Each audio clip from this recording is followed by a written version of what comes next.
बना ली, टेबल बना ली?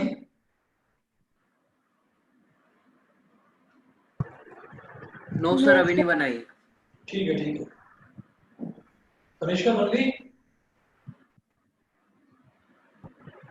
Yes sir. ठीक है, बनाओ ग्रुप फटाफट बनाओ, फिर बताता हूँ कुछ।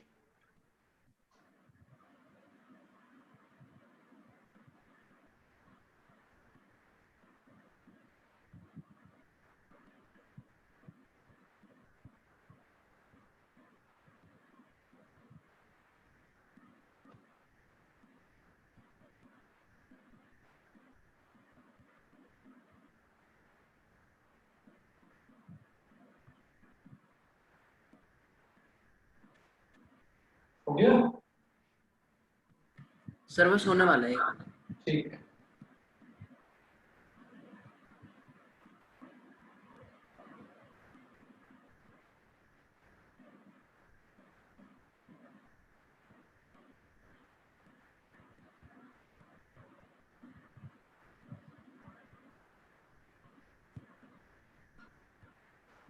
हो गया सर। ठीक है जी।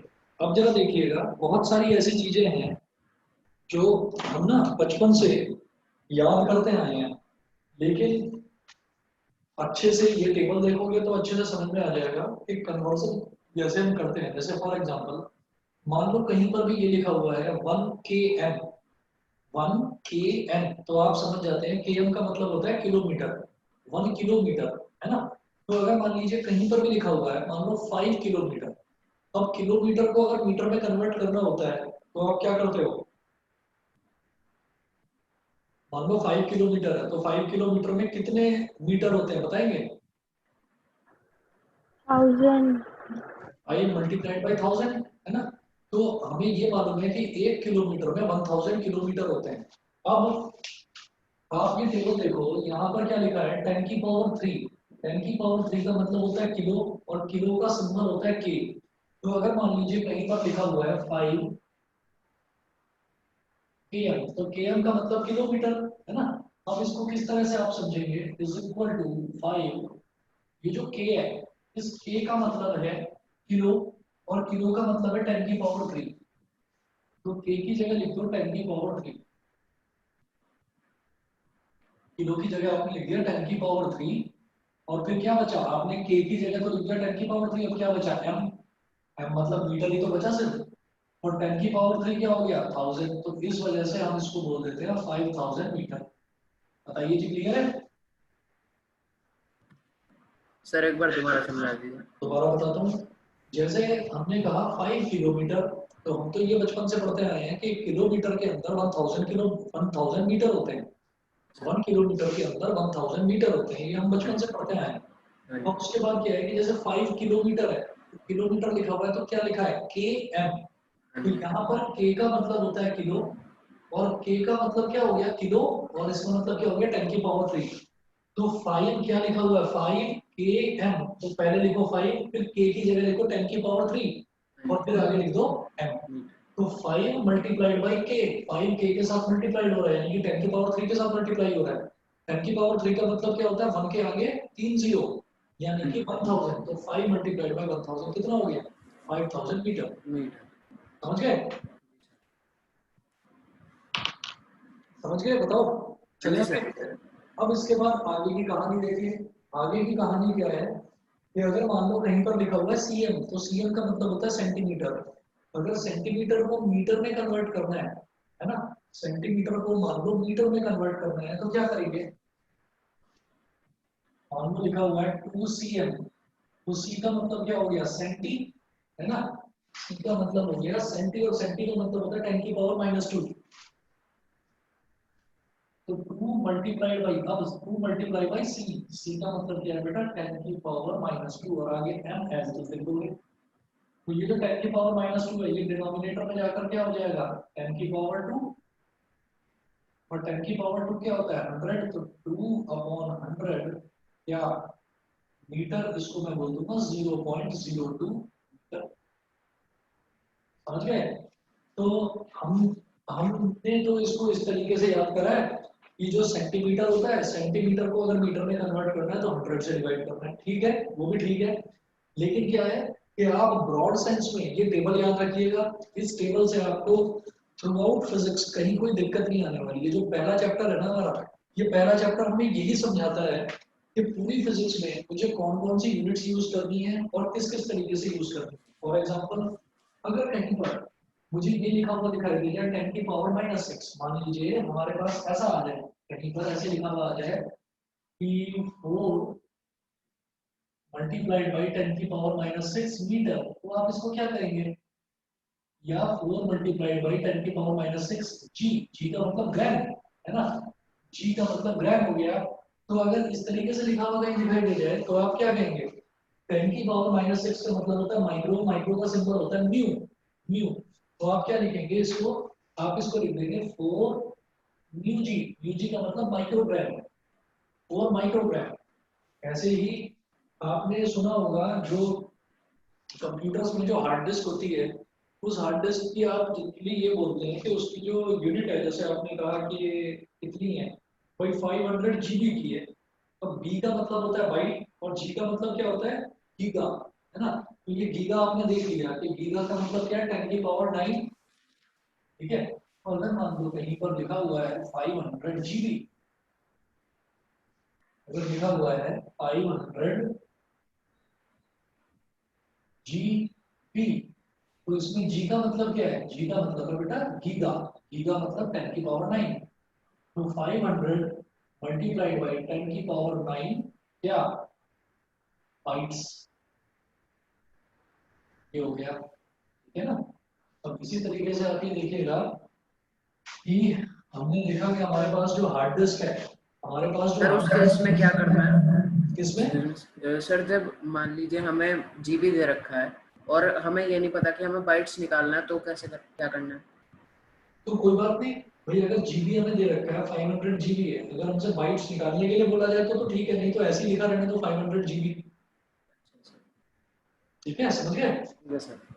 इसी तरीके से जैसे ये है मेरे पास 10 की पावर 9, अगर मान लो मेरे पास ये लिखा हुआ है, हमसे ये कहा जाता है ये 500 जीबी है, अगर 500 जीबी में 500 जीबी और ऐड कर दिया जाए तो वो 1000 जीबी हो जाता है, और 1000 जीबी को हम 1 टीबी बोल देते हैं, 1 टेराबाइट, ये है टेराबाइट। तो वो कैसे होता है, देखो हमने 500 जीबी में 500 जीबी और ऐड कर दिया, हार्ड डिस्क की बात कर रहा हूँ। तो अगर मान लीजिए हमने बोला कि हमारे पास 1000 1000 जीबी है ना, तो 1000 जीबी को पहले बाइट में कन्वर्ट करो, कैसे होगा, 1000 multiplied by G, capital G का मतलब क्या हो गया बेटा 10 की पावर 9, 10 की पावर 9, ये बाइट्स हो गए इतने, है ना। कैपिटल जी की जगह आ गया 10 की पावर 9। अब ये जो 1000 है, इस 1000 को मैं क्या बोल सकता हूँ, 1 मल्टीप्लाइड बाई 1000 मल्टीप्लाइड बाई 10 की पावर 9 बाइट्स, ऐसे बोला जा सकता है। अब जैसे 1000 है तो 1000 को मैं क्या कह सकता हूँ 10 की पावर 3 मल्टीप्लाइड बाई ये 10 की पावर 9, ये है ही हमारे पास। अब आप देखो जब 10 की पावर 3 है और उधर 10 की पावर 9 है, तो जब बेस सेम होता है तो पावर ऐड अप हो जाती है। तो ये क्या हो गया 1 मल्टीप्लाइड बाई 10 की पावर 12 बाइट्स, और 10 की पावर 12 को 10 की पावर 12 को क्या बोलते हैं, टेरा, टेरा का सिंबल क्या होता है कैपिटल टी। तो ये इस तरह से हमारा 1 टीबी हो गया, बताइए जी क्लियर है। 1000 जीबी इस तरह से हमारे पास 1 टीबी के बराबर हो गया, समझ में आ गया, Yes, sir. है ना। तो इस तरीके यस से सर। ये जो प्रीफिक्सेस है, ये जो टेबल है, आपको इस तरीके से यूज में आएगी, काम आएगी। अब आगे चलते हैं। अब आगे हम ये देखते हैं कि कई सारी चीजें ऐसी होती हैं कि जिनकी हम हाइट नहीं निकाल सकते, या ऐसा होता है कि मुझे लेंथ निकालनी है किसी भी चीज की। फॉर एग्जाम्पल, मेरे आंखों के सामने एक बहुत बड़ी बिल्डिंग है और मैं उस बिल्डिंग की हाइट निकालना चाहता हूँ। तो हाइट निकालने के लिए हम क्या करेंगे कि वो जो मेजरिंग स्केल होता है, या तो मैं क्या करूँ कि मैं उस पर बिल्डिंग के ऊपर चढ़ जाऊँ और वहां से मैं एक रस्सी को ऊपर बांध दूं, रोप को बांध दूं, और रोप पर, रोप से लटक कर मैं खुद नीचे उतर जाऊं, ठीक है ना। मैं खुद नीचे उतर जाऊं और फिर मैं ये देखूं कि जब मैं नीचे उतरा तो अब मेरा वजन इस पर था, तो अब ये जो रोप थी वो पूरी टाइट थी, वो टेंस्ड थी, उसके अंदर स्लैकनेस नहीं थी, वो ढीली नहीं थी बीच में से, तो वो रोप पूरी टाइट थी। फिर हमने किसी दूसरे बंदे को बोला कि भाई तू ऊपर पहुंच जा, है ना, और अब तू इस रस्सी को काट दे। उसने उस रस्सी को काट दिया, ऊपर से नीचे वाला जो हिस्सा था, एंड था, वो मैंने पकड़ रखा है। अब हमने उसको जमीन पर लंबा बिछा दिया और अब हम उसको एक एक करके धीरे धीरे करके हम उसकी लंबाई मेजर कर रहे हैं। तो एक तो ये तरीका हो गया किसी बिल्डिंग की हाइट मेजर करने का, ठीक। और एक तरीका ये है, ये तो डायरेक्ट मेथड है कि हमने उसकी लेंथ को सीधा सीधा ही मेजर कर लिया, या फिर हमारे पास कोई मेजरिंग स्केल है, कोई फीता है लंबा, इतना लंबा फीता है कि मैं उससे पूरी बिल्डिंग की हाइट एक बार में मेजर कर सकता हूँ। तो उसको मैंने ऊपर से नीचे तक लटका दिया और मैंने उसको पूरा टाइट करके और मैंने मेजर कर लिया कि हाँ भाई इतनी लंबी है ये बिल्डिंग। तो ये जो तरीका है ना, ये थोड़ा लंबा मेथड है। ये तरीका, ये मतलब उतना कन्वीनियंट नहीं है। तो हम जब लंबी लंबी हाइट्स को मेजर करना होता है तो हम इनडायरेक्ट मेथड्स यूज करते हैं। चलो बिल्डिंग में तो एक बार को चलो फिर भी हो गया। अगर मैं किसी ट्री की हाइट की बात करने लगूँ, तो जो ट्री है, तो ट्री के ऊपर कौन चढ़ेगा और ट्री के टिप तक कौन पहुंचेगा? नहीं पहुंच सकते ना, मुश्किल है। तो हम क्या करते हैं, जैसे हमने 10th क्लास में एक चैप्टर पढ़ा था एप्लीकेशंस ऑफ ट्रिग्नोमेट्री। हम ट्रिग्नोमेट्री की एप्लीकेशंस यूज करके और मेजर करते हैं किसी भी ऑब्जेक्ट की हाइट, ठीक। तो वो हम कैसे करेंगे, जैसे मान लो हमने बोला कि भाई ऊपर हमको मतलब बहुत ऊंचा ट्री है, तो ट्री को मैं अपनी आंखों से देख रहा हूँ, तो 10th क्लास में तो हमने ये कह दिया कि angle of elevation is 45 degree, या angle of elevation is 30 degree, 60 degree, ठीक है, ये बता दिया। या अब crow is sitting on the top of the tree and the angle of depression is 45 degree. तो हम बोलते हैं एंगल ऑफ डिप्रेशन और एंगल ऑफ एलिवेशन ये दोनों इक्वल होते हैं। तो ये तरीका था। अरे एंगल ऑफ एलिवेशन जो निकाला, वो निकाला कैसे? आप क्या अपनी आंख के ऊपर प्रोटेक्टर लगाकर बैठे थे क्या? नहीं। तो क्या होता है कि हम किसी एक पॉइंट पर, जमीन पर, जो ग्राउंड लेवल है, किसी एक पॉइंट पर हम एक डिवाइस रखते हैं। उस डिवाइस को, जैसे हमने कहा कि मैं पेपर पर, ऑन पेपर, जब मैं कोई डायग्राम ड्रॉ करता हूँ, तो उस डायग्राम में अगर मुझे कोई एंगल बनाना है, तो ऑन पेपर हम एंगल मेजर करने के लिए प्रोटेक्टर यूज करते हैं। अगर मुझे रियल लाइफ में एंगल मेजर करना पड़े, तो उसके लिए जो डिवाइस होती है उसको बोलते हैं सेक्सटेंट। मैं अभी लिख देता हूँ।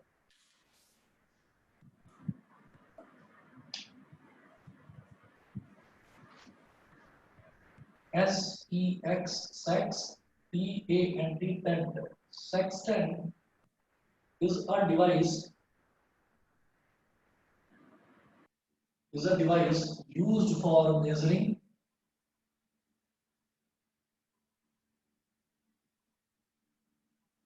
angles in real world. Real world में जो एंगल्स मेजर करने की डिवाइस होती है, इसको सेक्सटेंट बोलते हैं। तो क्या हुआ कि अब मैं ये कहता हूँ, एक हेडिंग डालिएगा, indirect methods for measuring large distances. Indirect methods for measuring indirect methods for measuring large distances.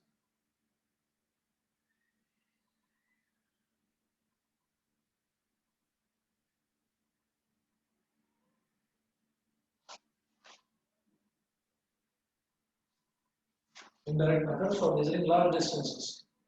पहला मेथड है ट्रायंगुलेशन मेथड।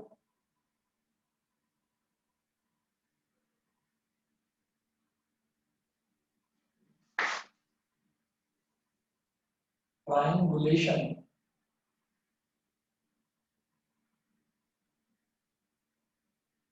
मेथड और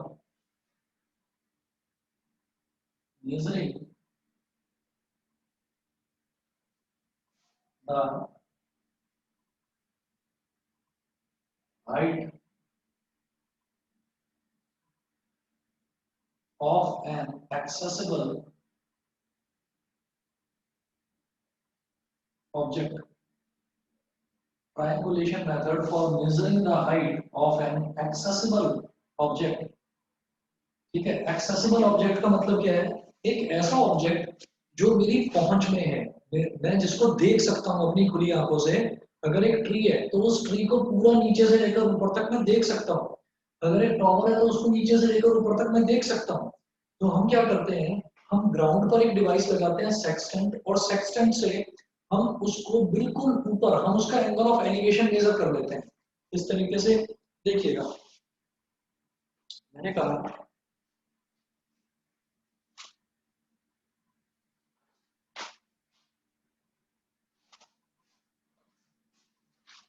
यहाँ पर लिखेंगे आप, let us suppose that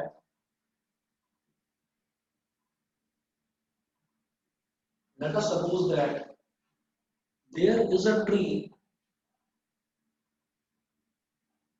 there is a tree AB of height h as shown. हमने कहा कि एक ट्री है AB, ये A हो गया इसका ट्री का टॉप और B हो गया ट्री का bottom.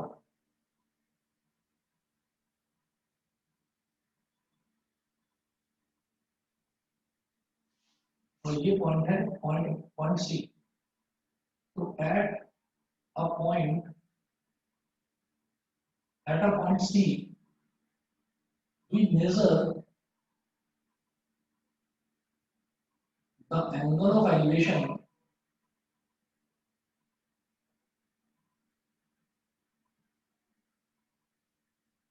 of the top of the tree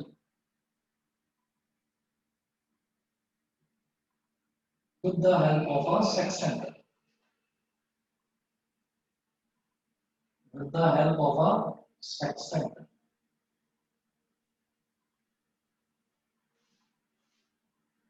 Let it be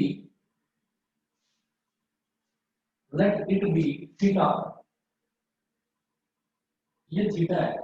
तो मैंने पॉइंट सी पर एक डिवाइस होती है सेक्सटेंट, जमीन पर मैं उस डिवाइस को रखूंगा और डिवाइस को हम एडजस्ट करेंगे। उस डिवाइस में से लेंस के थ्रू मैं इसको देख पाऊंगा। तो जैसे ही मुझे ये इसका टॉप दिखाई देना शुरू हो जाएगा, मैं उस डिवाइस को वहीं पर फिक्स कर दूंगा। वो फिक्स करते ही एंगल की रीडिंग, उसके मेजरिंग स्केल पर एंगल की रीडिंग आ जाएगी कि एंगल कितना है। वो एंगल कितना भी हो सकता है, 30 डिग्री, 45 डिग्री, 60 डिग्री, 75 डिग्री, कितना भी हो सकता है। तो है क्या कि हमने उस एंगल को थीटा मान लिया, तो ये थीटा हो गया।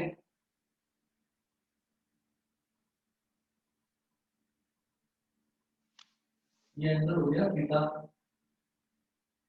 और ये जो ट्री है AB, इस ट्री की हाइट को हमने माना था h। इस ट्री की हाइट को हमने माना था h। Let the point C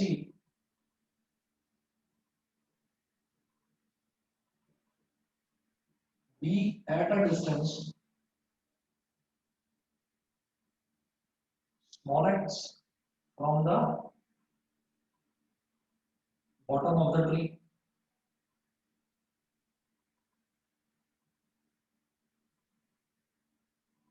ये जो पॉइंट C है, ये ट्री की बॉटम से स्मॉल x डिस्टेंस पर है। तो अब आप ये देखो, सेक्सटेंट की हेल्प से एंगल थीटा मैं मेजर कर सकता हूँ, और मैं ट्री से थोड़ा सा दूर खड़ा हो गया, वहां पर मैंने सेक्सटेंट को फिक्स कर दिया। तो मैंने ट्री का जो बॉटम है और वहां से यहां तक का मैंने किसी एक नॉर्मल मेजरिंग स्केल जो छोटा सा ही है, जो बहुत लंबा नहीं है, उससे मैंने उसको डिस्टेंस को मेजर कर लिया। तो this x distance can be measured by me, this theta angle can also be measured by me. इन दोनों की हेल्प से यूजिंग ट्रिग्नोमेट्री मैं h की वैल्यू निकाल सकता हूँ। कैसे? आप जानते हैं ये क्या है, एंगल जो होता है, एंगल के सामने वाली साइड को बोलते हैं परपेंडिकुलर। 90 डिग्री के सामने वाली साइड हमेशा फिक्स होती है, इट इज कॉल्ड हाइपोटेन्यूज। तो 90 डिग्री के सामने वाली साइड को बोलते हैं हाइपोटेन्यूज, और एंगल के सामने वाली साइड को बोलते हैं परपेंडिकुलर। परपेंडिकुलर अपॉन बेस क्या होता है, tan थीटा। मैं कहूंगा tan theta is equal to perpendicular upon base, मतलब AB upon BC, AB upon BC। तो tan थीटा क्या हो गया, इज इक्वल टू AB कितना है h और BC कितना है x। मुझे क्या निकालना है, मुझे तो h कैलकुलेट करना है। तो h is equal to x tan theta. तो h इस तरह से कैलकुलेट हो जाएगा। आपको बस ये x पता होना चाहिए और ये थीटा पता होना चाहिए। tan थीटा आप कैलकुलेट कर लोगे, tan थीटा को मल्टीप्लाई कर दोगे x में, दोनों को मल्टीप्लाई करोगे तो एग्जैक्ट हाइट आ जाएगी टॉवर की। ना किसी को टॉवर के ऊपर चढ़ने की जरूरत पड़ी, ना किसी को उससे लटकने की जरूरत पड़ी। तो किसी तरीके की मुश्किल नहीं आई। और एक बहुत ऊंची जो हाइट है, चाहे टॉवर की हो चाहे किसी ट्री की हो, उसको आपने बिना किसी प्रॉब्लम के मेजर कर लिया, एक छोटे से सेक्सटेंट की हेल्प से और एक छोटे से मेजरिंग स्केल की हेल्प से। बताइए जी, क्लियर है? बताइए, समझ में आ गया? ध्रुव, कनिष्का? हाँ जी सर। ठीक है, कनिष्का क्लियर है? कनिष्का क्लियर है?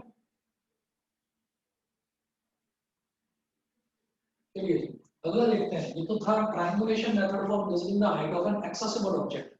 एक्सेसिबल ऑब्जेक्ट का मतलब क्या है, एक ऐसा ऑब्जेक्ट जो मैं अपनी खुली आंखों से देख सकता हूँ, है ना, आसानी से, जिसको मैं एक्सेसिवली, आराम से मैं देख सकता हूँ। ऐसे ही दूसरा लिखेंगे,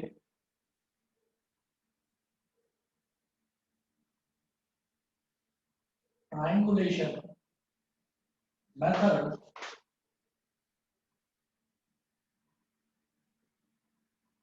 for measuring the height of an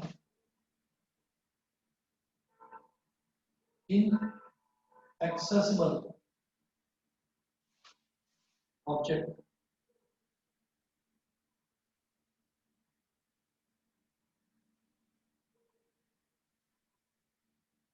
इसका मतलब क्या है कि अगर फॉर एग्जांपल इनएक्सेसिबल ऑब्जेक्ट मतलब एक ऐसा ऑब्जेक्ट जो है बहुत लंबा है, बहुत ऊंचा है वो ऑब्जेक्ट, लेकिन मैं उसको अपनी खुली आंखों से देख नहीं पा रहा हूँ। फॉर एग्जांपल एक माउंटेन। तो माउंटेन की जो हाइट है, माउंटेन की हाइट मुझे अपनी खुली आंखों से मैं ऐसे एक्सेस नहीं कर सकता कि मैं माउंटेन के पीक पर चढ़ जाऊं और मैं उसके पीक पर चढ़कर वहां पर एक रोप को टाई करके और मैं उससे लटक जाऊं और मैं फिर उसको नापूं कि वो कितना लंबा होगा, और फिर हम उसको एग्जैक्टली उसकी जो हाइट है मैं उसको नाप भी नहीं सकता। उसका रीजन क्या है कि ये माउंटेन है, ये माउंटेन का पीक है, ये ऐसे है, ये इस तरीके से है माउंटेन, ठीक है। ये आगे भी थोड़ा सा निकला हुआ है, तो मैं क्या करूंगा, क्या मैं यहाँ पर रस्सी बांधकर मैं उसको नाप सकता हूँ? नहीं, मुझे तो एग्जैक्ट ये वाली हाइट चाहिए। तो इनएक्सेसिबल का मतलब क्या है कि टॉवर पर तो चलिए एक बार तो हम फिर भी चढ़ जाएंगे, ट्री पर चढ़िए एक बार तो हम फिर भी चढ़ जाएंगे, लेकिन माउंटेन पर चढ़ना और फिर उसका मतलब हाइट मेजर करना, ये बहुत मुश्किल मेथड है। एक हम इनडायरेक्ट मेथड ऐसा देखते हैं कि जिससे हमें कहीं चढ़ना ही ना पड़े माउंटेन पर, और हम जमीन पर जहां पर खड़े हुए हैं वहीं से हम एग्जैक्ट इसकी माउंटेन की हाइट कैलकुलेट कर पाए। ठीक है, तो जरा देखिएगा क्या करेंगे हम इसमें। हमने माना कि जो माउंटेन है ना, माउंटेन का जो ये टॉप है, इस टॉप का, इस टॉप को मैंने बोल दिया पॉइंट ए, ठीक है। और यहां से मैंने एक हाइपोथेटिकल, हाइपोथेटिकल मतलब नकली, मैंने ये परपेंडिकुलर ड्रॉप कर दिया किस पर, माउंटेन कहाँ खड़ा हुआ है, माउंटेन जमीन पर ही तो खड़ा हुआ है।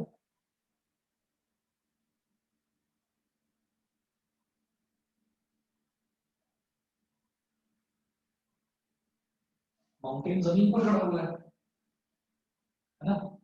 चलिए जी, ये हो गया। उसके बाद हमने ये कहा कि क्या आप माउंटेन के टॉप से एग्जैक्टली इस पॉइंट तक पहुंच सकते हो? नहीं पहुंच सकते, क्योंकि आपको एग्जैक्टली इस पॉइंट तक पहुंचने के लिए माउंटेन को पूरा खोदना पड़ेगा। ठीक, और माउंटेन रॉक, उसमें रॉक्स भी होती हैं, सैंड भी होता है, मिट्टी भी होती है, काफी सारे उसमें पेड़ पौधे भी होते हैं, तो आप उसकी क्या खुदाई करके पहुंचोगे वहां पर पहाड़ की ऊंचाई नापने के लिए? नहीं कर सकते ना आप ये काम। तो आप ये करोगे कि आपने मान लिया कि वो यहाँ से यहाँ तक ये उसकी हाइट है, तो let B be a point, कोई बी यहाँ पर पॉइंट है पहाड़ के नीचे, तो हम यहाँ पर लिखेंगे let H be the height of the mountain to be measured, mountain to be measured. तो एच उसकी हाइट होगी माउंटेन की जो हमें हमको मेजर करना है। एक तो ये हो गया। अब उसके बाद ये एच मैं कैसे कैलकुलेट करूं? हमने क्या करा, वही काम, हमारे पास तो एक छोटा सा मेजरिंग स्केल है और एक सेक्सटेंट है। हम सेक्सटेंट लेकर और मेजरिंग स्केल लेकर पहुंच गए जी जमीन पर। पहाड़ के आसपास जो भी जमीन थी, वो ऐसा पॉइंट हमको लेना है कि जहां से मैं पहाड़ की जो चोटी है, बिल्कुल जो टॉप है, मैं उसको देख पाऊं। तो मैंने कहा कि चलिए मैंने एक पॉइंट पकड़ लिया, ये इस पॉइंट को मैंने बोल दिया पॉइंट सी, और मैंने यहाँ पर सेक्सटेंट फिक्स कर दिया, और यहाँ से मैं सेक्सटेंट के लेंस के थ्रू मैं पहाड़ का जो टॉप पॉइंट है, तो इसका पीक है, उसको देख पा रहा हूँ।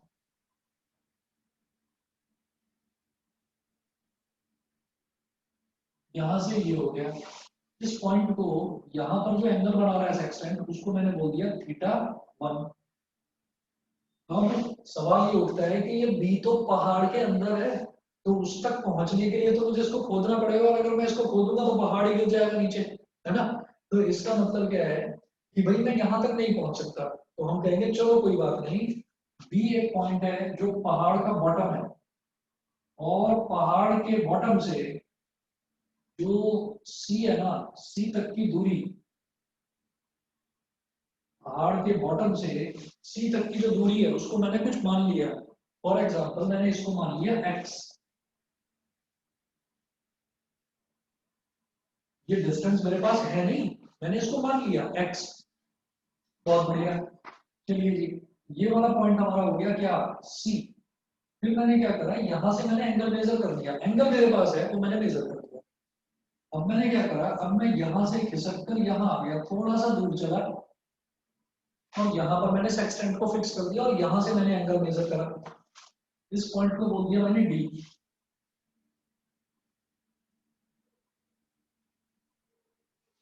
और यहाँ पर जो एंगल मेजर करा वो एंगल है थीटा 2।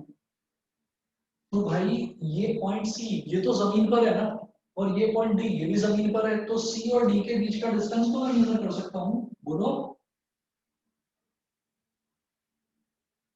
सी और डी के बीच यस का सर। डिस्टेंस तो मैं मेजर कर सकता हूँ, उसको मैंने स्मॉल डी मान लिया। तो हम ये कहेंगे लेट द हाइपोथेटिकल, हाइपोथेटिकल का मतलब होता है अज्यूम्ड, फर्जी, जो कि मुझे मालूम है कि मैं नहीं कैलकुलेट कर सकता। Let the hypothetical distance between base of the mountain AB bx, AB bx, इसको मैंने x मान लिया, मतलब that is BC is equal to x। एक तो ये हो गया।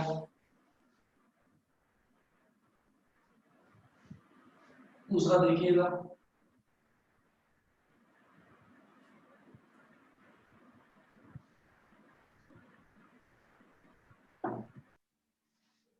BC इज इक्वल टू ये वाला डिस्टेंस हमारा x हो गया। फिर हमने कहा let the distance between C and D be D, that capital CD is equal to small d। ये हो गया। इस स्मॉल d को मैं मेजर कर सकता हूँ। Angle made at point C be theta 1, and at point D be theta 2। दो एंगल हो गए, थीटा 1 हो गया और एक थीटा 2 हो गया। ठीक है, तो अब हम क्या करेंगे, मुझे किसी चीज से मतलब नहीं है, मुझे तो इस हाइट से मतलब है, एच से। तो मैं क्या करूँ, इसमें आप देखोगे तो दो राइट ट्राइंगल बन गए। एक बन गया right triangle A B C, हम यहाँ कहेंगे इन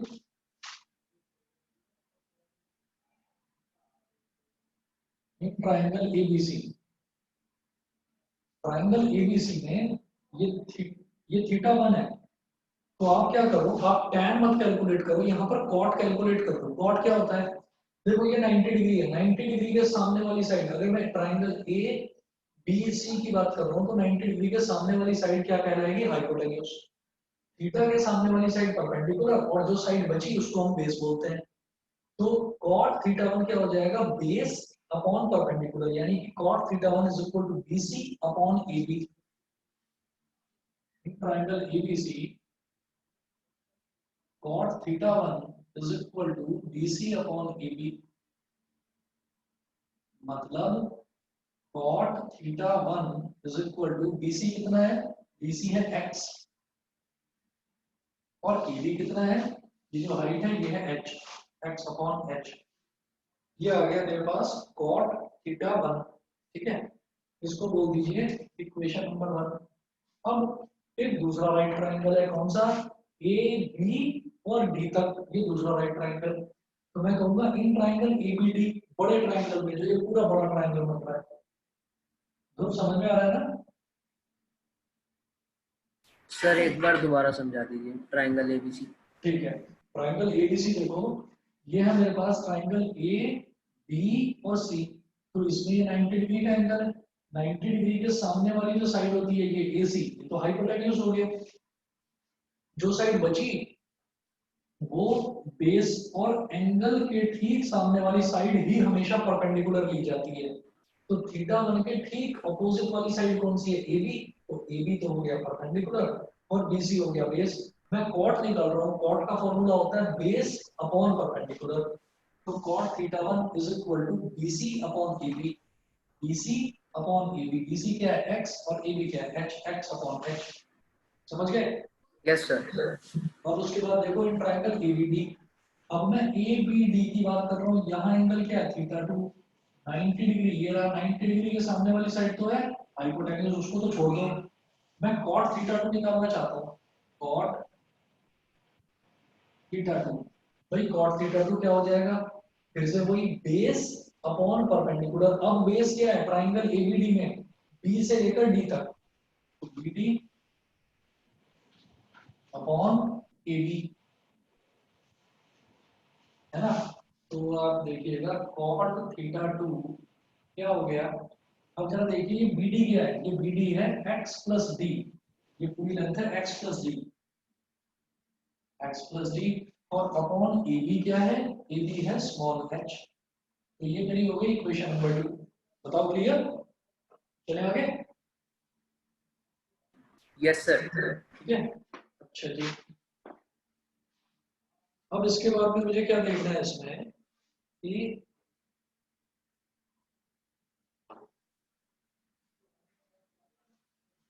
मैं इक्वेशन नंबर टू में से इक्वेशन नंबर वन को सब्ट्रैक्ट कर रहा हूँ। कुछ सोच कर रहा हूँ, बस 1 मिनट रुक जाइए, समझ जाओगे आप। Subtract, subtract 1 from 2।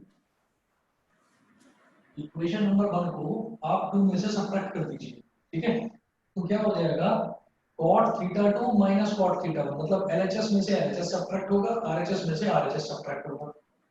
तो ये हो जाएगा cot theta two minus cot theta one is equal to x plus d upon h minus x upon h, x plus d upon h minus x upon H.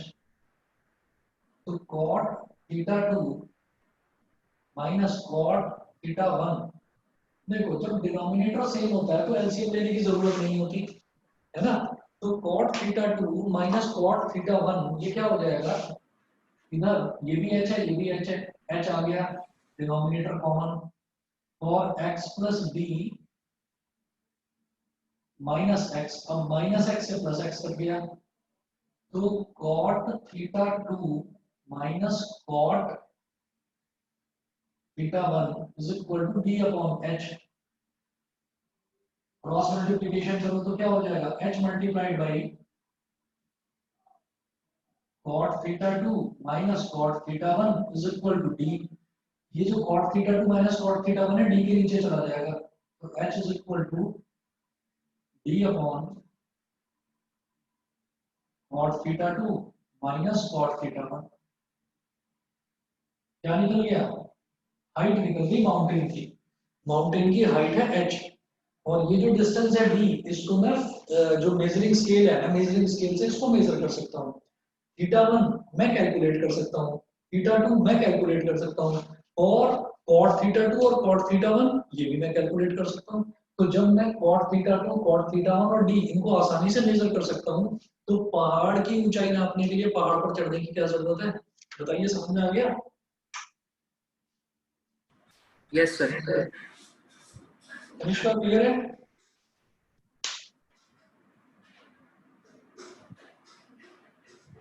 ठीक है, बस ये तो आज इतना ही कर लीजिए। नेक्स्ट क्लास आपकी मैं लूंगा परसों या फिर मंडे को, ठीक है, वो मैं बता दूंगा आपको।